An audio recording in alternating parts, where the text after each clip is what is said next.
Now, after 4 game weeks, if you've had enough of your team and you're thinking about hitting the wildcard button in game week 5, don't worry, I've got you covered with the ultimate team and hopefully the best guide for FPL game week 5. Now, before we dive into today's video, I just want to say a massive thank you to you guys for helping the channel hit 18,000 subscribers. Honestly, your support is just massively appreciated. Let's see if we can go and smash 20 before the next international break. Honestly, the growth on this channel is just unreal, and I'm loving all the support that I'm giving at the moment. So, yeah, thank you very, very much, guys. Like I said, if you're new around here as well, make sure you're subscribing, liking, commenting. I try and answer as many comments as I can. So, yeah, massively appreciate everybody on the channel right now. Before we dive into the wildcard team itself, I wanted to take a look at who the players have been for the top scoring players, already in this FPL season. Obviously, we all know about Anton Semenyo, absolutely killing it at the moment with 36. But what then you start to notice is there is a real lack of midfielders and forwards within this list. Now, I am filming this before the Liverpool game and before the Manchester City game. That's the only time I've got today, so I'm filming it now. But even if Haaland goes and grabs a goal, he's going to move up a place or so. But you're looking at this list and all it is just defenders, goalkeepers, and a few like sprinkled midfielders and forwards. I honestly think DEFCON has changed the game and we are seeing a big shift in where points are distributed for players. I think no longer are we going to probably have those punts on like 6.5s and 7.5 midfielders. We're all going to be looking for players that, number one, take penalties, if they are a midfielder or a forward. And number two, then we're looking for defenders that play for decent defences and can hit defensive contributions, because it is honestly just going to be a broken metric. I think this is one of the reasons why I'm tempted to wildcard this week. Wildcard into a side that is going to just hit me DEFCON and just kind of just rack up the points that way. With my front line, just have players that are on penalties, play 90 minutes, and are guaranteed to get points across the season. Like, I genuinely think playing a back four or a back five is really going to become very popular over the next few weeks as more and more content creators talk about this and more FPL managers move into this space. I tried to do it in game week 1. I went with a 4-5-1. Didn't quite work out with obviously injuries and of course some of my defensive selections as well, like Murillo and Milenkovic. They were very much like DEFCON picks. Hasn't really worked out for those guys at the start of this season. But the other ones that people were, of course, talking about in pre-season have absolutely smashed it out of the park. So, like I said, I think there's going to be a big shift over the next few weeks with more and more FPL managers switching to back fours, potentially even back fives in some games, and honestly just rinsing defensive contributions. Let me know what you think of them down in the comments, and do you think it is that big a change, or maybe have I potentially overestimated it? Let me know in the comments. Now let's go and dive into this team. Okay, wasting no time then. This is how the team is lining up. Like I said, I am filming this while the Liverpool game is about to kick off and, of course, before the Manchester derby. So, of course, if players do pick up injuries or look really poor in the case of Mohamed Salah, then, of course, there might be a few changes that I might potentially tweak to this if I am to activate the wildcard tonight, because I am thinking about it potentially. Like I said, I just want to get ahead of the curve with this defensive contribution things. I think it's going to be massive and change the game completely. So as you can see with our backline, I would rather have Raya in here, and I think if you were to drop Mohamed Salah out of this draft, Raya would instantly go straight into that defence. I think Arsenal's numbers, if you look at the 11-5 clean sheet numbers, are immense over the next few weeks. Game week 5 and game week 6 a little bit more difficult, but then 7 and beyond, they just look great. Already as well this season, they look like they're just going to be one of those sides that are going to very comfortably keep probably like, I would say 14 above clean sheets. It is a shame that their defenders don't go and get defensive contributions, but with them being probably one of the best defenses in the league, I do want a slice of that pie. I think Gabriel as well, the fact that he hasn't scored from a corner or a free kick yet, I think it is probably just a matter of time before, of course, that happens as well. Let's talk about the other defenders then. I've put together a graphic. So Lacroix, Anderson, Senesi and Tarkowski. I put together this graphic. This basically shows that the points that they've hit so far in the opening 4 game weeks, the number of clean sheets, and the number of points they've picked up from defensive contributions. As you can see, all of these guys are very, very good in defensive contributions. Something to note on Lacroix as well is some of his defensive contributions got added after the game had actually closed for point scoring. So he would have actually had 6 points for defensive contributions. So another 2 to his total there, taking him to 30 points already this season. Absolutely crazy stuff for a defender as well. Not even like for one of the best sides. It's for Crystal Palace. Like, that's what you got to factor in with this thing, right? All of these guys, like I said, are playing for like defenses that I probably expect to maybe keep like 10, maybe at a bottom 8, but I'd say roughly probably 10 to 12 clean sheets this year. So they're going to bank the points there. But like I said, where they're going to pick up these extra points and just tick along very, very nicely is going to be just the defensive contributions. And I'm just honestly looking at it and I'm thinking, why would I not select 4 of these guys in the back line and have Gabriel there and just play them every single week? Like, their baseline points have gone from a 2 to a 4. No other position has really done that, apart from probably midfielders that are just DEFCON beasts. Forwards haven't had that uplift. So why would I pay, you know, like 6-7 million for a forward that can sometimes score, you know, they'll probably get like 10 goals a season? Well, I could just go and spend like 5 million here, for example, on Lacroix and pick up 30 points in the opening 4 weeks from him. Like, it's just honestly an absolute joke. Like, they're just going to honestly just tick along very, very nicely. And they are, by the end of the season, mark my words, will probably outscore a lot of players. And we will see a lot of defenders kind of probably around that 160, 180 mark, in my personal opinion, the way that defensive contributions are going. We've also seen over the opening 3 game weeks as well, XG is actually down. I think it's like at 1.29 at the moment across the opening kind of Premier League games. Obviously, that is a very short sample size we are dealing with just 4 game weeks of data, but it is suggesting that teams are scoring less goals. People are defending more. We're also seeing the game broken up a lot more as well, with the amount of sides that are targeting set pieces, long throws, corners. That all just takes the game, like the momentum of the game, out of it. It slows it down, which means that there's going to be, you know, less time for the ball to be in play, less time for players to actually, you know, create opportunities and the game to really get flowing. We're seeing it very bitty at the moment, is what I'd say. You know, a lot of teams, like I said, looking for those set piece routines, looking for long throws, looking for corners, and just trying to find their edge there. But those things take time to set up. And it just, like I said, just kills the flow out of the game. So I think, like I said, going back to the defense itself, picking these guys every single week, and we'll go through it in a few seconds, and obviously the transfer plans I would make with this side. But honestly, just picking these guys that, like I said, their baseline has gone from a 2 to a 4. If I'm getting 4 out of all of those, I am very, very happy. That is like basically like a midfielder playing, getting an assist and a yellow card. Like, we'd be very happy with that. If I was paying, like, you know, 6-7 million for a midfielder and he gets an assist and a yellow card, like, for example, if Anton Semenyo did that, I'd be happy with that. So why should I not be happy with a defender doing the exact same? I think as well, I think we're yet to see some of the big hauls that I think we're probably going to see, where a defender hits DEFCON, hits bonus, and probably gets a goal as well. Like, I know we've had a few already that have been close to that, but I think we're going to see like some absolutely mega big scores from defenders this season as well. I think it's now at the moment, all 4 weeks, the top scoring player has been a defender. Like, you've got to just take example of these trends. I know it's not the most exciting or interesting way to play the game. I know some people are not going to like it. They're going to be like, I want to pick attackers. I want to watch games for excitement. I get that. But if you want to do well at this game, you've got to notice when big point trends occur. And this, for me, it just feels like it's going to be one of those game-breaking moments where a lot more people are going to be switching to a 4 or potentially a 5-back this season. If you've ever played Swedish football fantasy as well, it is run by the same people that create the Premier League. They introduced their defensive contributions thing a few seasons ago. It's only 8, so it's a lot less and a lot more viable to pick up points, but it is 1 per 8. So it kind of balances itself out.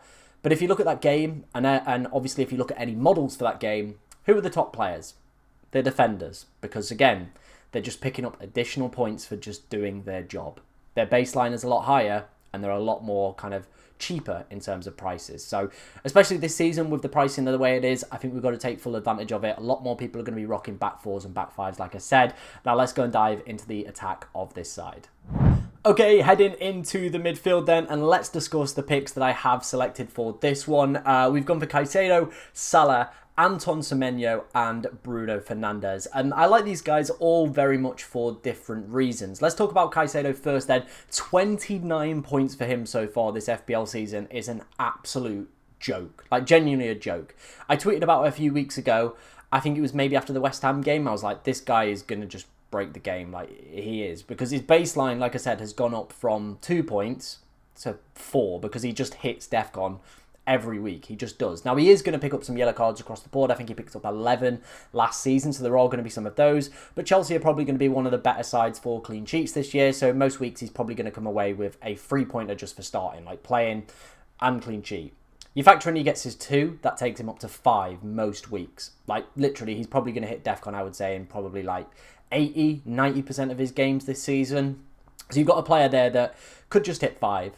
And you sprinkle in the fact that he is just going to get like odd goals from, you know, set pieces or open play. Like, he is probably just going to pick up some assists and some goals in open play. I think he picked up like 5 goals, 2 assists last season. So it is going to happen. And he is just going to be one of those players where you go for 5.5 million. He's going to be so much better than all the other players. He's just hitting DEFCON, playing for a good side, plays 90 minutes, and is one of the first names on that Chelsea team sheet. Why would you not just select him? Like, it's one of those where, again, I think, you know, we're kind of learning how DEFCON is impacting the game, and Caicedo is very easily going to become, in my opinion, one of those players that is just going to consistently just keep scoring points well. Now, probably not to the same extent we've seen early doors this season. I'd probably say maybe he doesn't score every single week. But if you wanted a player that is just going to pick up like a solid 4 or 5 most weeks, here's your man. Here's your man, and for 5.5 you're getting that. Why would you not select that? Mohamed Salah, like I said, I am filming this before the game against Burnley. Well, it's actually taking place right now. I'm filming this while the Burnley game is taking place. And yeah, Mohamed Salah's in here because he's going to be the captain for game week 5. That is the only downside I would probably say of wildcarding in 5. You still have to find a way to probably have Mohamed Salah in there, or at least a Liverpool asset in there, and they're not obviously going to be in there for long kind of periods. So it is kind of booking yourself in a bit of a transfer later on, because the other captaincy options within this side, obviously you can see Bruno Fernandes with Chelsea, not ideal. Haaland, who we do have up front as well, doesn't have the best of fixtures with Arsenal away. So you've not really got that key standout captain, which Mohamed Salah, of course, is for this game week. Now, this is all dependent on how he looks today. If he looks very, very poor, then I definitely would suggest that maybe you just go with a Cody Gakpo, or potentially just go for like a Cole Palmer or someone like that, like sack Salah off. Leave it. That's it. He's had his good weeks. He's not going to be worth the 14.5. Very easy to say on that one. But obviously I'll do an updated version if I'm thinking I'm going to wildcard this week as well. So yeah, we'll talk a little bit more about Salah in that one. Anton Semenyo, I mean, game breaker really. I've said in a few videos, I feel like he's going to have his Brian Mbeumo breakout season. We're seeing the full force of that. And if he's going to be the penalty taker for this side as well, gold dust. Absolute gold dust. Because he's going to play 90 minutes. No European football. On penalties. Playing for a very, very good attack that are currently doing exceptionally well. They're going to be up there again, Bournemouth. I fully expect them to qualify for European football. I know we're only 4 games into the season, but they look great. They've got the attacking players. Iriola is a fantastic manager, and their projected goal numbers and expected goal numbers over the past few seasons have just been great. So I'm a big fan of this one, especially if he keeps, like, Kluivert doesn't get in that side, he's on penalties, boom, what an asset you've got yourself there. Same goes with Bruno Fernandes. Again, I am filming this before the Manchester derby, so if he does get injured or sent off or anything like that, then of course he's going to be another one. He's just going to be one of those players that is just going to tick along. He's the key creative player, no European football, on penalties, hits DEFCON. What more could you possibly want from someone? Rob T FPL did a post about him, talking about his role in the defensive role. He's averaging currently like 6 points within there, with DEFCON included. That's a joke. Like 6 points. Now this is factoring obviously games in last season as well. Like 6 points is going to add up. You're probably going to get to like 218, 220 with a guy like that. You've got to just have him, and there's no European football, so you know his minutes are going to be very, very good. On the bench, we've got obviously Josh King, 4.5, a little bit of a dud. If we need him, like if the bench gets really, really stretched, then of course we do have to delve into him. But other than that, the bench 2 spots there, they're never really going to get used. Let's dive into my 2 forwards then and see how this team lines up in Fantasy Football Hub's AI tool. Okay, let's complete the lineup then. Let's talk about the two forwards we have selected. We've obviously gone for Erling Haaland. I do just think, obviously that game week 6 fixture, he's going to be the best captain for there. Game week 7 and game week 8, also a pretty decent captaincy option. And if we do wildcard this week, we of course potentially could play the triple captaincy on Erling Haaland in game week 6 if we wanted to go down that route. The only downside is game week 5. It's not an ideal fixture. I expect the chances to be limited for Erling Haaland. So potentially we could be looking at a little bit of a blank from him there, which wouldn't be great overall. The other forward we have selected is just Thiago. Him, Caicedo, and probably one of the other defenders are just going to be rotating around each other. So probably with the defence, if they're playing like Liverpool away or Arsenal away or City away, they probably don't make it in the back line. And that's where probably Thiago and Caicedo will slot in, rotating around each other with their like difficult fixtures and fixtures, stuff like that. So it's kind of like a three-way rotation, just so we're never like fully left with somebody playing like Liverpool away, like one of like, say for example Anderson or Lacroix or someone like that. Thiago as well, probably going to be the penalty taker for Brentford now. Sciarda missed that one. He scored in game week 1.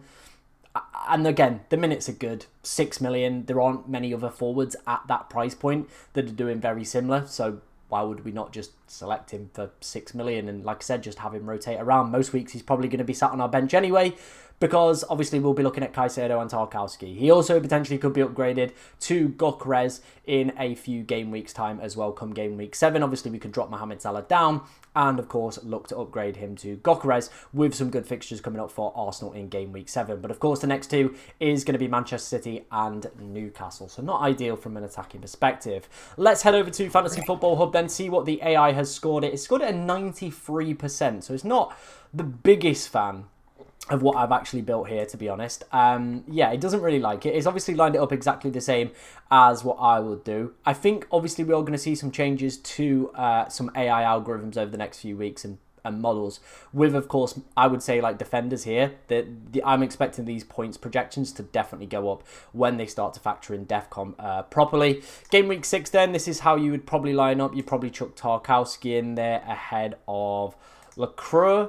Again, you could even play him if you wanted to bench Thiago with Manchester United, but that's probably how you'd roll into that week. Game week 7, this is again where I said like you probably, at that point, you could either play your back 5, so you could bring in Lacroix for that, or you could literally swap out Tarkowski, swap out Salah, and bring in any midfielder you want. Probably look at somebody like an Ndai potentially. How do you spell his name?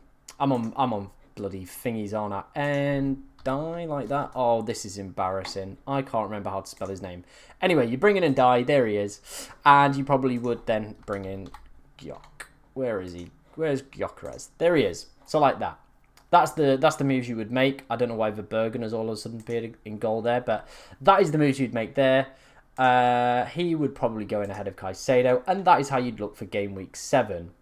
Again, the AI is not a big fan of me playing this back 5, but I don't care. I think it's a really good lineup, and I genuinely believe it is probably going to rock and change the game. But again, that is a very good team, and you can very easily just roll that out for the next few weeks. You've got 5.1 million in the bank as well, so you could upgrade Cooper Jr.